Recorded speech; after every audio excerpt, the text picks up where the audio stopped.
Dari awal kejadian, sebelum Bapak mendapatkan itu, karena ini suatu rekayasa, dan kebetulan sampai detik ini rekayasa itu secara tidak disengaja bisa terungkap sedikit demi sedikit bahwa itu adalah suatu rekayasa, maka makinlah jelas bahwa Bapak tidak pernah melakukan perbuatan itu.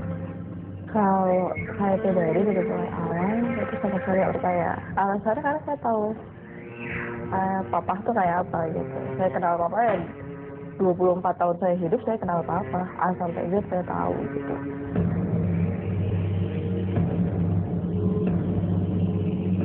Saya lagi belanja dari Giant.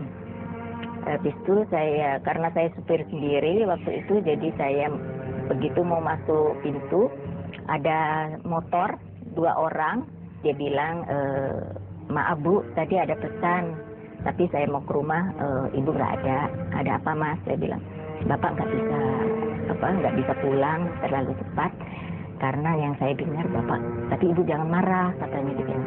Kenapa Mas? Saya bilang, karena Bapak ada main dengan wanita lain. Saya ketawa aja, wanita lain, saya bilang gitu. Dan kebetulan waktu itu terus saya lihat udah jam 3, terus saya telepon Bapak, ada di mana? Saya bilang, di kantor katanya. Tadi saya barusan ada yang bilang bahwa nanti malam Bapak nggak pulang cepat, katanya karena ada kayak perjanjian dengan wanita. Saya bilang, ya udah disanggupi aja, diterima gitu aja Bapak.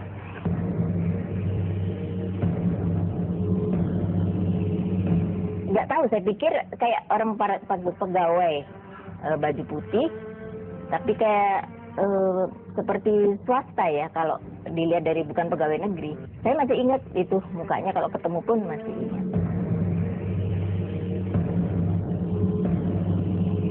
Banyak Mas teror, tunggu saatnya, suamimu sedang tidur dengan saya, macam-macam. Jadi saya anggap, akhirnya saya bicara dengan Bapak, kok ini seperti nadanya ini. Terus dikasih tahu dengan Bapak, inilah kerjaan KPK, mungkin banyak orang yang tidak nyaman sehingga ingin mengganggu ketenteraman Bapak. Mungkin itu. Terima kasih Anda masih bersama saya di acara Kick Candy, dan saya lanjutkan ya Pak Antasari. Ya. Tadi Anda mengatakan bahwa agama pun melarang jika untuk melengsarkan Anda ada nyawa yang harus dikorbankan. Iya. Dengan demikian pertanyaannya, lalu siapa yang menginginkan Anda berada di sini? Apa yang menjadi dosa Anda selama menjadi ketua KPK ya? Iya. Nah, pertama, Anda menjadikan Deputi Gubernur BI, Pak Aulia Pohan, sebagai tersangka, dan bahkan kemudian berujung pada pemenjaraan Pak Aulia. Semua orang tahu bahwa Pak Aulia adalah besan Presiden SBY. Sampai di sini, apakah dosa inilah yang membuat Anda berada di sini? Posisi saya sekarang adalah sebagai warga binaan, terpidana. Tidaklah tepat, mungkin saya kemudian suzon, ya, menduga-duga. Semuanya itu saya serahkan pada bagaimana pengamatan publik. Ada yang aneh dari kasus